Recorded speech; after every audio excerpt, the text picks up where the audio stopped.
volta, eu e tu e eu.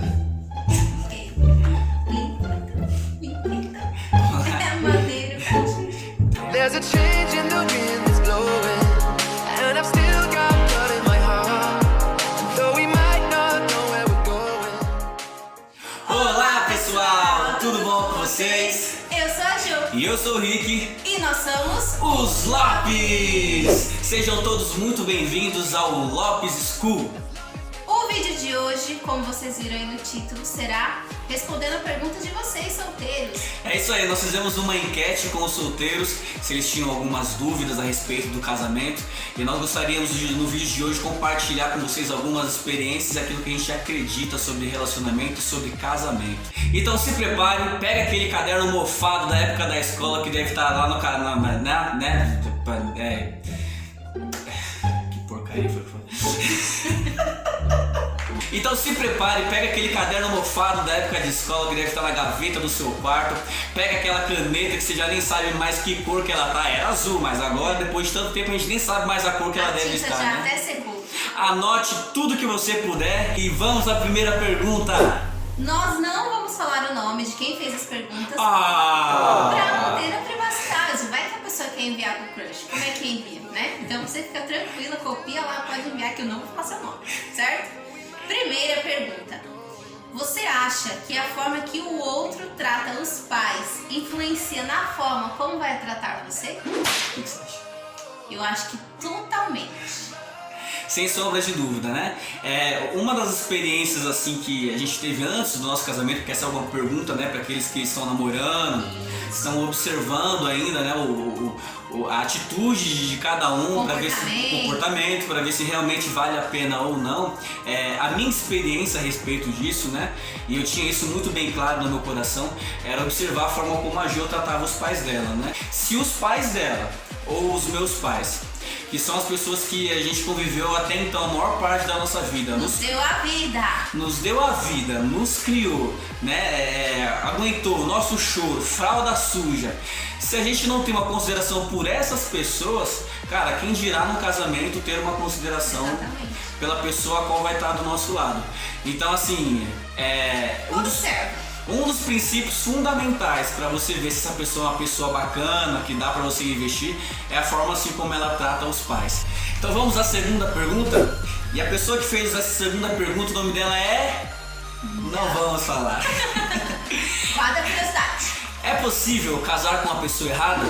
E aí? Sim, é possível casar com uma pessoa errada. E por que, meu amor?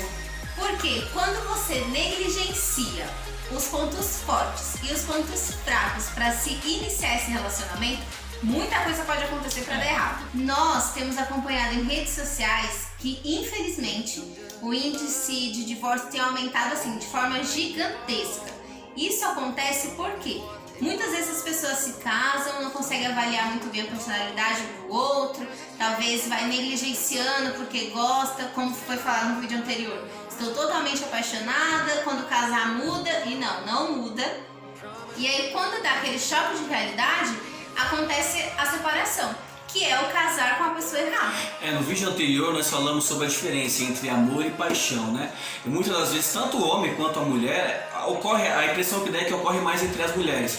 Mas tanto o homem quanto a mulher, quando entra num relacionamento totalmente cego pela paixão, muitas das vezes negligencia alguns sinais que essa pessoa ela vai dando, demonstrando que talvez não seja um bom partido, um bom investimento. Nós tivemos os líderes de jovens abençoados, como que é o nome deles? Beijo, Rei. Momento Jabá! Amamos vocês. Amamos vocês!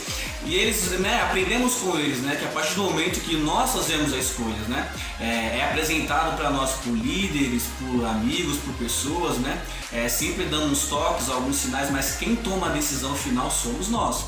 Exato. Nós que escolhemos. Então é muito importante, né, avaliar isso com calma, analisar, né, amor, com a cabeça mesmo, né, deixar um pouco o coração de lado assim. Isso. Analisar de forma fria para ver se realmente é uma pessoa que está dando sinais de que vale a pena investir no relacionamento. E se a pessoa entrar no relacionamento totalmente cega, negligenciando esse tipo de coisa, é o que a Jo falou, pode sim terminar, pode sim casar com a pessoa errada. Agora vamos à terceira pergunta. Manda. Qual é o propósito do casamento? Rapaz, essa Pergunta forte, hein? forte, essa daí é Do manto. do manto. Dá pano pra manga. Essa irmã aí tá empenhada em casar. O irmão, não sei, né? Não posso falar quem que é. Deixem, ó. Nós precisamos entender algumas coisas, né? Em primeiro lugar, a gente precisa entender que as igrejas, qualquer tipo de sociedade é formada por famílias e famílias saudáveis. E o que é família saudável, né? A pergunta é qual que é o propósito do casamento? Nós temos que entender que tanto o homem quanto a mulher são indivíduos com personalidades diferentes, com características diferentes. Aquilo que o homem é, aquilo que o homem tem, aquilo que o homem pode fazer, a mulher na grande maioria das vezes não consegue. E da mesma forma a mulher, aquilo que a mulher é, aquilo que a mulher tem, aquilo que a mulher faz, o homem ele não consegue fazer. Quando os dois eles unem todas essas qualidades, todas essas características e conseguem trabalhar como se fosse um time em um propósito de ter uma família saudável, propósito de abençoar a nação, em todos os aspectos, né? A gente vê que realmente ninguém segura esse relacionamento, ninguém segura esse casal. Essa família é uma família que ela, ao invés, né, nós temos visto muitas famílias destruídas. Ao invés de ser uma família que destrói, é uma família que edifica, uma família que constrói, uma família que contribui. Eu acho que é muito importante, antes de definir o propósito do casamento, tanto o homem quanto a mulher entender o seu propósito dentro do casamento. É importantíssimo. Cada um, a mulher ser auxiliadora e exercer essa função de auxiliadora, o homem ser sacerdote e exercer essa função de sacerdote. Quando os dois estão alinhados, encaixados, respeitam o espaço do outro, respeitam a posição que Deus colocou cada um, não tem quem segure, gente. O negócio deslancha. Deslancha, voa. Voa longe, meu filho, vai pra cima. Então vamos à quarta pergunta. Demora pra acostumar com as manias do outro? Muita coisa incomoda no início da convivência? Essa pessoa, nós não vamos falar quem que é, mas vou dar só uma dica. Ela está prestes a casar, hein? Você aí que mandou a pergunta sabe. E aí, demora muito, amor, pra acostumar com essa convivência no início? Como é que é? Então, quando nós estávamos namorando, quando estávamos noivos, nós ouvíamos muito que o primeiro ano de casado era mais difícil, era mais complicado, era aquele choque de realidade, era um Deus nos acuda. Choque de cultura. Choque de cultura. Vou relatar aqui a nossa experiência. No nosso caso, foi algo muito tranquilo. A gente sempre conversou muito sobre relacionamento, sobre gosto, sobre mania, sobre cultura, sobre posicionamento. Nós sempre alinhamos muitas coisas. Então, o nosso primeiro ano foi algo muito tranquilo. Tem sim algumas manias que ninguém é uma pessoa sem manias, né? Por exemplo, a Joelma tem o costume da Joelma é que o lençol, o cobertor tem que estar do jeito certo, não pode estar ao contrário. A toalha tem que estar estendida com o nome dela pra frente, não pode ser pra trás. E se não fizer isso, ela fica inquieta, Gente, ela não dorme. Aí eu fico, a toalha é pra secar, o cobertor é pra dormir, tanto faz. Mas é o costume dela, Exatamente. é uma mania que ela trouxe do Mania de organização. Né? Então assim, realmente tem assim a questão das culturas, né? Sim. Cada um foi criado de um jeito, né? Um foi criado com arroz embaixo do feijão, o outro foi criado com feijão embaixo do arroz. O que não outro pode quer dormir com a luz acesa, o outro apagada. O que não pode acontecer é deixar com que isso, né? Com que essas pequenas coisas, né? Se tornem motivos de brigas, né? Exatamente, tem que saber alinhar muito. O jeito como você fala, olha, eu gosto que faça assim, eu prefiro que faça assim. É diferente de você já armar o maior circo e fazer a maior bagunça. A dica é assim, encara esse primeiro ano, sabe, com leveza, Isso. curta, aproveita. Divirta-se com seu esposo, com a sua esposa. Brinca, sabe, é o momento de vocês, é o primeiro ano. E vamos à penúltima pergunta. Qual o maior desafio da vida de casados? E aí, qual que é o maior desafio da vida de casados? Eu acho que é substituir o eu pelo nós. É a tão sonhada renúncia. Existem coisas que ele quer muito fazer que eu não tô afim. E existem coisas que eu quero muito fazer e ele tá afim. Mas vamos fazer o quê? Brigar, discutir? Não. Vamos entrar em um acordo. Você pode fazer isso porque eu vou ficar muito feliz?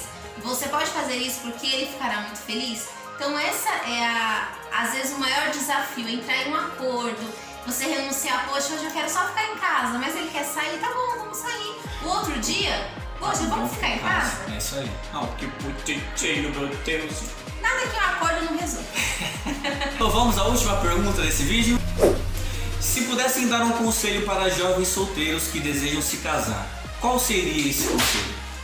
Bom, essa resposta ela abrange vários assuntos. Claro. Daria um vídeo inteiro só sobre isso. É verdade. Mas nós vamos responder em 3 conselhos básicos para ficar mais fácil de vocês pegarem. Bem breve. Bem breves. Primeiro conselho é: esteja inteiro em você mesmo, com Deus, para que você possa unir forças com outra pessoa. Não é a metade da laranja, né? Não vou unir a metade da laranja. Você é uma laranja inteira, a outra pessoa é a laranja inteira, e os dois inteiros vão unir forças para esse casamento, para esse relacionamento. A segunda dica é: analise de forma fria a outra pessoa. Não entre no relacionamento de olhos fechados, abra os olhos para os pontos fortes, para os pontos fracos. Busque identificar quais são os princípios, os valores dessa pessoa, se eles se encaixam com os seus, para daí você iniciar um relacionamento. Se é uma pessoa trabalhadora, se não é uma pessoa trabalhadora, se é uma pessoa que respeita os pais, então não ignore os sinais e analise tudo de uma forma fria. A terceira dica, e eu acredito que essa seja a dica mais importante de todas, é o seguinte: nós estamos fazendo um vídeo, nós estamos te dando algumas dicas, alguns conselhos. E assim, você vai poder absorver dicas e conselhos de diversas pessoas com muito mais experiência de relacionamento do que nós. Porém, nós acreditamos que quando você for tomar a sua decisão, nem nós estaremos junto com você e nem essas outras pessoas estarão junto com você para te auxiliar, para te aconselhar. Nós acreditamos e cremos que o nosso maior conselheiro e o nosso melhor conselheiro nesse momento e em todos os momentos é o Espírito Santo. Então é muito importante que você esteja com seu relacionamento muito bacana com Deus, que você esteja muito sensível à voz de Deus, porque aí sim você vai ter uma direção, aí sim você vai ter uma convicção, não dada por homens, não influenciado por pessoas, mas influenciado diretamente por Deus. Bom, esse foi o vídeo de hoje com a primeira parte das perguntas. Nós recebemos muitas, então nós vamos fazer a parte 2 para que esse vídeo não fique muito longo. Se você tiver mais perguntas, pode colocar aí nos comentários que nós teremos o maior prazer de responder. Faremos parte 3, 4, 5, quantas tiverem, não tem problema. Então, um beijo, fiquem com Deus e até o próximo vídeo. Valeu!